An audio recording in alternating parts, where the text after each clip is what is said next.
Alright, today the focus of the video is going to be to provide you guidance on how to do the homework, the derivative, and tangent line problems. The reason I'm doing a homework guidance set is because this is really laying the foundation for some common themes that we're going to be seeing in our calculus class, and I want to make sure that we're sticking to some good common notation and that you do this assignment quite well. So I'm going to walk through several problems. I'm going to let them parallel the homework as closely as I can. And of course, consulting the video on the notes for this section is also going to be very useful. We did the video on the notes prior to this one, but this first problem is similar to homework 1 and 2, and what they've done is they have provided some sort of graph and they ask to find the slope of tangent lines at these points. And I want to talk about a couple things with this, not only how to calculate it, but also how to discuss some behavior that exists with each of these. So we might abbreviate this as the M for slope, tan for tangent. We might call this we might want to say at A, we might call this the slope at A. We might call this F prime of A if we were to define these locations as A, B, and C. Okay. I think for the sake of the assignment, the notation is less important than actually evaluating it. I'm going to use mtan to refer to these. So for A, the slope of the tangent line, well, the tangent line would be a line that probably looks something like that. It's brushing up against that point A. The value is positive because we can see it's going uphill as we go from left to right, so we have an increasing function. And if I were to eyeball what is the slope of that line, one way I might approach this is to realize that I can actually grab some key points on this line and see that I have a rise to run 1, rise to run 1. So I know the slope there is a slope of 2, rise to run 1. If I repeat the process for B, then let's do this in a different color. I can tell, looking at this diagram, that the slope is a negative slope. It's kind of hard to draw that slope exactly, but fortunately on the homework, the line is provided there. And I see that it's got this nice point right there that it's crossing. If I look for the next lattice point, this looks like it's kind of on the grid, or down here, this is on the grid. And if I were to count squares, I would have down 1, 2, 3 over 2. So in this case, the tangent slope is down 3, right 2, or a slope of negative 3/2. And again, that makes sense because that line has a negative slope. It does look a little bit steeper than just a 1-to-1 slope.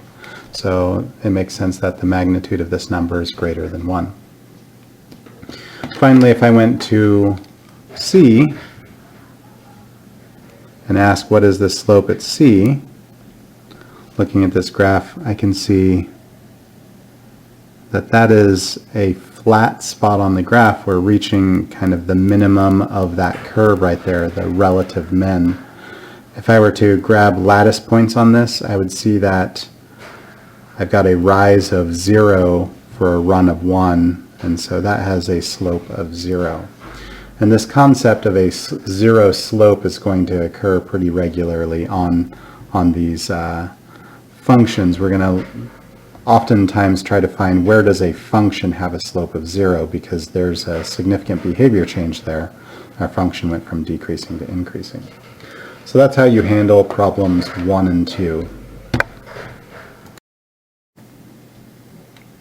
This homework problem is similar to number 3, and what we're asked to do is find f prime using the limiting process, and then to evaluate it at the given coordinate. Okay, and specifically that would be like saying find f prime of 1. So first we have to find the derivative, then we want to find the value of the derivative.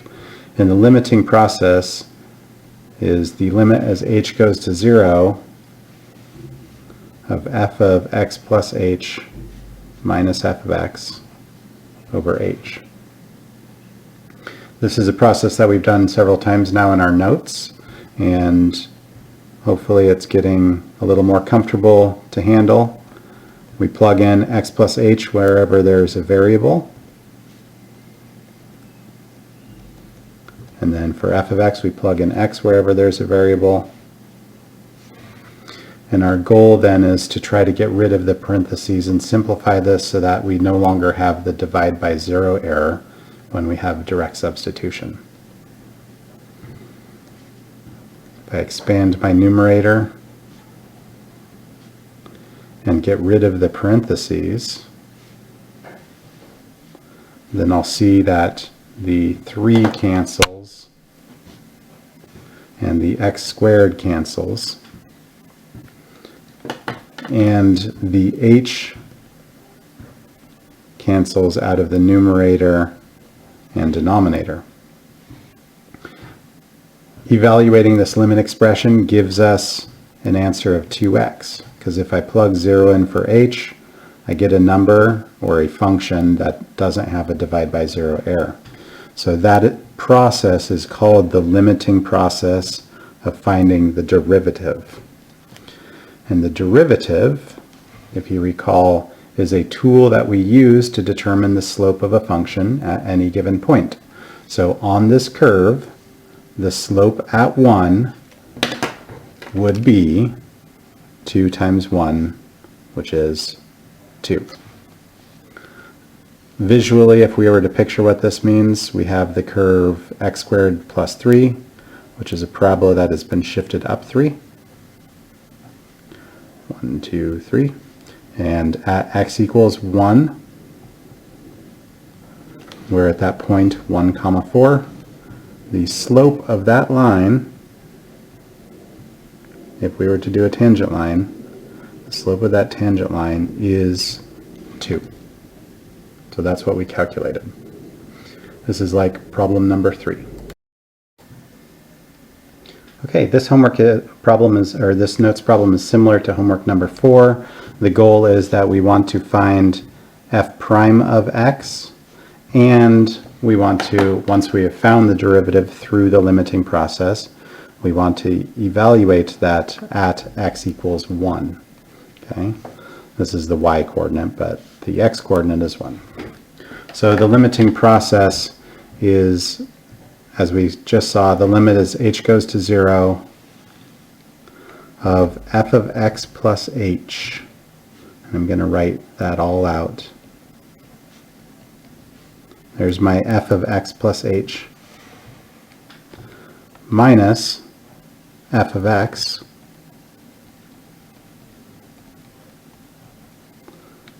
all over h. So f of x plus h, subtract f of x over h. And because this is a cubic expression, distributing this out is maybe a exercise for off paper or scratch paper, but I know that when I expand this out, what I get is x cubed plus 3x squared h plus 3x h squared plus h cubed. That's just that piece right there. And then continuing, minus 2x minus 2h plus 1 minus x cubed plus 2x minus 1, because we distributed that negative. A good decent chunk of algebra going on there. As we start to cancel terms, I see x cubed and negative x cubed, negative 2x and positive 2x, and positive 1 and negative 1.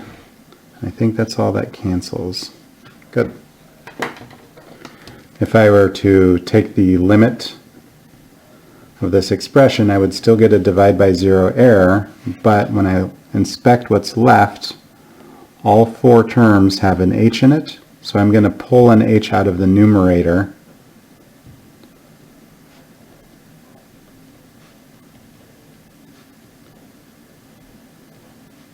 And that h then can cancel from the numerator and the denominator. So now when I do direct substitution with my limit, I should be fine. If I plug 0 in for h, I will get 3x squared plus 0 minus 2. And that is my derivative. That's what I was looking for.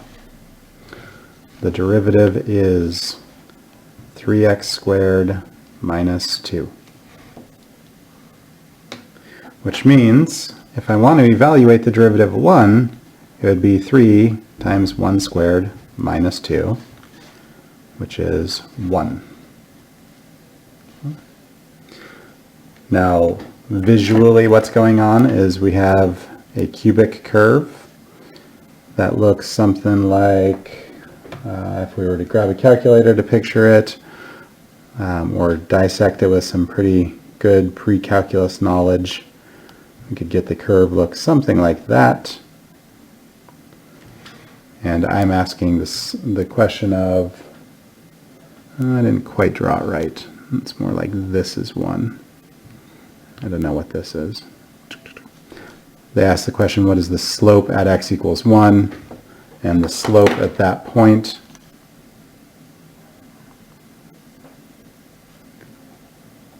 is 1. Okay. All right, this problem here, we're doing the same thing. We're going to find the derivative using the limiting process, and then we're going to evaluate the derivative at the given point, which is 13. Now in the homework problem, I actually give you the xy coordinate pair. If you didn't know how to do that, real quick I'll show you. When x is 13, what is y? Well, let's stick 13 in here, and we get 13 minus 4 is 9, and the square root of 9 is 3. So in the homework I gave you the pair, but you should be able to handle the problem whether I give you the full coordinate pair or just the x coordinate. Okay. So the limiting process, the limit as h goes to 0 of f of x plus h minus f of x all over h. And this is one of those trickier limit problems that we actually did as a warm-up in some notes a few days ago. The idea is if I plug 0 in for h, I'm going to get a divide by 0 error, and that's problematic. So the maneuver that I taught you in the notes from several days ago was to multiply by the conjugate. So if I were to multiply the top by the conjugate, the rationalizing conjugate, I would need to multiply the bottom as well by the rationalizing conjugate. Okay. This is in effect multiplying by the number 1, because we have the same thing dividing by itself. So multiplying by 1 does not change the answer, it just changes the way it looks. So the benefit of doing that comes from when we FOIL our numerator. If I were to FOIL the numerator, this radical times this radical will cause the radicals to disappear. My outsides multiplied is the opposite of my insides multiplied. So when we add this to this, they cancel each other out. And then the last terms being multiplied together will give us, subtract the quantity of x minus 4 no longer under a root.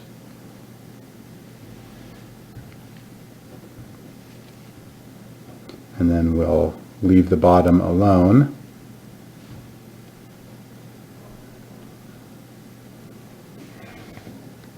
And we take a look at what happens. X minus x goes away. Negative 4 plus 4 goes away. And the h cancels out a top and bottom, leaving behind just a 1 in the numerator. So now if I plug in 0 for h, I will get 1 over 2 root x minus 4. Because if this is a 0, we'd have x minus 4 plus x minus 4, or 2 of those. 1 over 2 of those. Okay, so this is our derivative using the limiting process. Boy, I wish there was a shorter way to do this.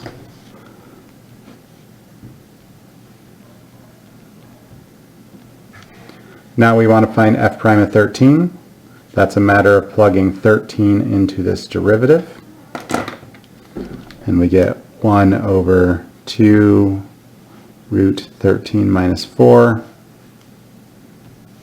which is 1 over 2 times the square root of 9, or 1/6. Visually, if you were to picture this as a graph, we have a square root function that is shifted to the right 4 units. 1, 2, 3, 4. There's our square root function. And if we went all the way out to 13, the slope of this tangent line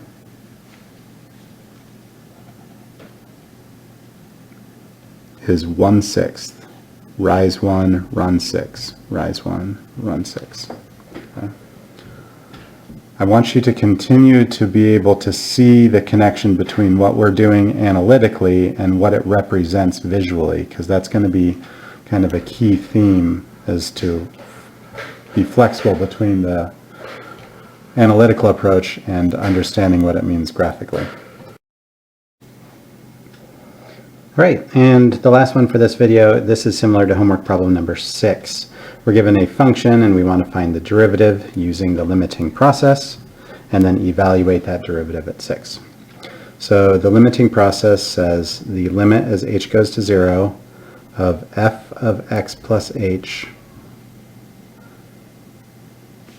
minus f of x all over h.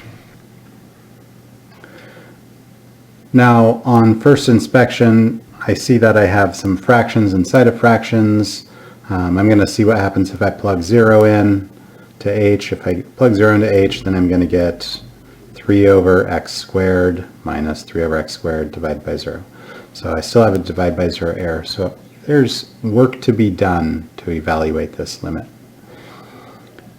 One thing I notice is because I have a fraction inside of a fraction, it might be useful to rewrite this expression so that I no longer have stacked fractions.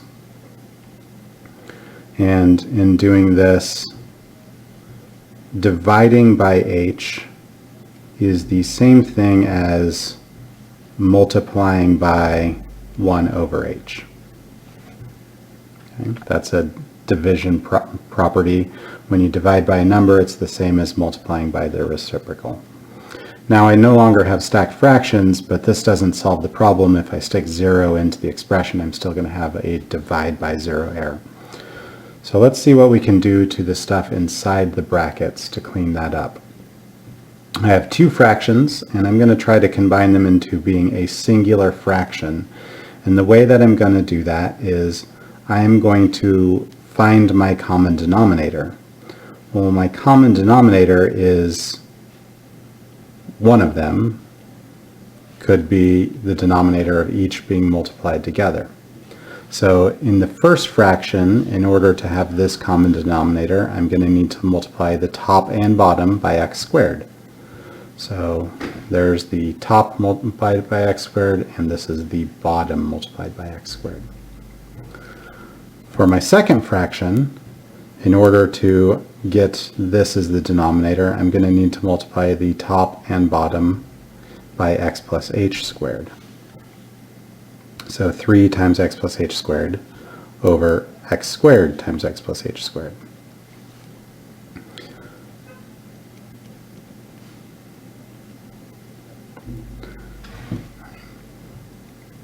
Now this hasn't solved the divide by zero error, but I'm getting something that looks a little more familiar that might wind up cleaning out in similar fashion to the last problem if we get rid of our parentheses, or the problem before last. So if I get rid of the parentheses of my numerator,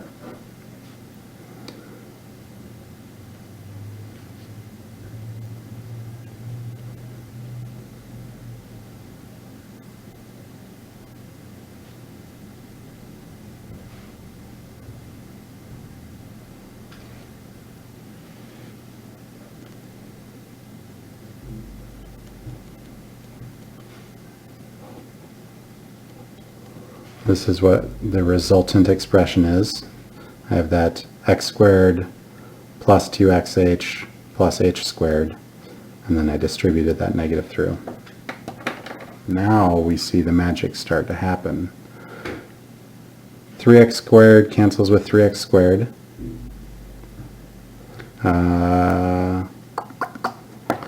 And let's go ahead and write out what we've got. X squared times x plus h squared times h, and then in my numerator I've got negative 6x plus 3h, and I factored out an h out of the numerator, and this allows me to cancel an h out of top and bottom. And hopefully now we can evaluate that limit expression. Yes, this is a challenging one, definitely, for sure, and thank goodness we're going to find shortcuts eventually. But if I plug 0 in for h, I'm going to get negative 6x plus 0 on top, and if I stick 0 in for h, I'm going to get x squared times x plus 0 squared, or negative 6x over x to the fourth, which gives me a derivative of negative 6 over x cubed. Excellent. There's the derivative. We can now evaluate the slope at any given point that we want, but in this case we're evaluating it at 6. So this gives us negative 6 over 6 to the third, which is negative 1/36. Okay. And again, we should always think about what this means graphically. I have the reciprocal squared function. It's been vertically stretched by 3, but basically the function looks something like this. And way out here at the value of 6, the slope of the line tangent to the graph is a super shallow, very slowly sloping downhill line where the slope of that is negative 1/36. Okay? Now, one of the benefits of thinking about it graphically is it provides us with some insight as to, did I actually come up with something that makes sense? Like, I can tell this is a near zero slope, and my number is near 0. I can also tell that this slopes downhill, and my number is negative. So that holds true. Okay, I know this was a long video, but what it's doing is it's serving as like a step-by-step guidance on how to work through the homework problems. And I really want you to understand these and the homework problems because I think it's a great exercise and it's going to have large payouts in the long run. Thanks for watching. Have a good day.